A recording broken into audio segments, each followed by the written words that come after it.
Copy తీసుకున్నప్పుడు ఇది కలరా నిజమా అనిపించింది. అసలు అందరూ నాకు కృతజ్ఞతలు తెలియజేస్తూ ఉన్నారు, కానీ మా అందరి పక్షాన మొత్తం నియోజకవర్గ ప్రజల పక్షాన ముందుగా ముఖ్యమంత్రి వర్యులు ప్రియతమ నాయకులు రేవంత్ రెడ్డి గారికి హృదయపూర్వక ధన్యవాదాలు కృతజ్ఞతలు తెలియజేస్తా ఉన్నా. అడిగిన వెంబడే ఫైనాన్షియల్ క్రైసిస్ ఉంటే కూడా 8 నెలల ముందులో 57 కోట్లు శాంక్షన్ అయినాయి, తర్వాత 9 కోట్లు మళ్ళా సెకండ్ విడతలో శాంక్షన్ అయినాయి. మక్తల్ పేరు ఎక్కడ లేదు. ఎంత బాధపడ్డా అన్న, మా మక్తలు ఇట్లా ఉందన్న పరిస్థితి.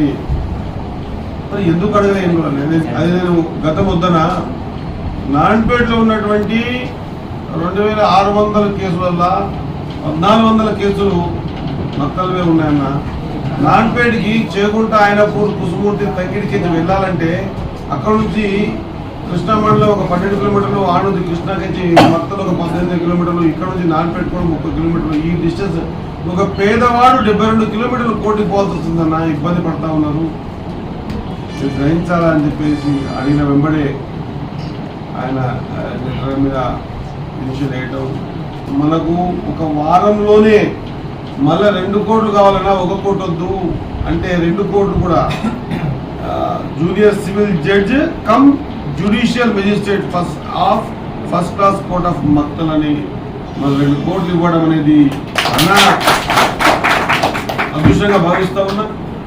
100% ప్రభుత్వ పరంగా కొత్త గవర్నమెంట్ డిగ్రీ కాలేజీకి బిల్డింగు స్థాపన చేసే ప్రయత్నం చేద్దాం. కోర్టు కోసం కూడా ఖచ్చితంగా నూతన భవన ఏర్పాటు కూడా ప్రయత్నం చేద్దాం. నేనన్నా వాళ్ళు ఇవ్వకపోతే ఎట్లా అంటే ఏమీ ఇబ్బంది లేదన్నా, ఎమ్మెల్యే క్యాంప్ ఆఫీస్ అయినా ఇచ్చి ఖచ్చితంగా ఈ కోర్టుని మనం వీలైనంత తొందరలో స్టార్ట్ చేసుకుంటాం. ఈ ప్రయత్నాలన్నిటికీ కూడా సహకారం చేసిన ముఖ్యమంత్రి వారికి మక్తల్ నియోజకవర్గం మా అందరి తరఫున, మీడియా వాళ్ళు కూడా మక్తల్ వాళ్ళే, మీడియా వాళ్ళ తరఫున, ఈ ప్రాంత ప్రజల తరఫున హృదయపూర్వకంగా రేవంత్ అన్నకు ధన్యవాదాలు, కృతజ్ఞతలు తెలియజేస్తా ఉన్నా.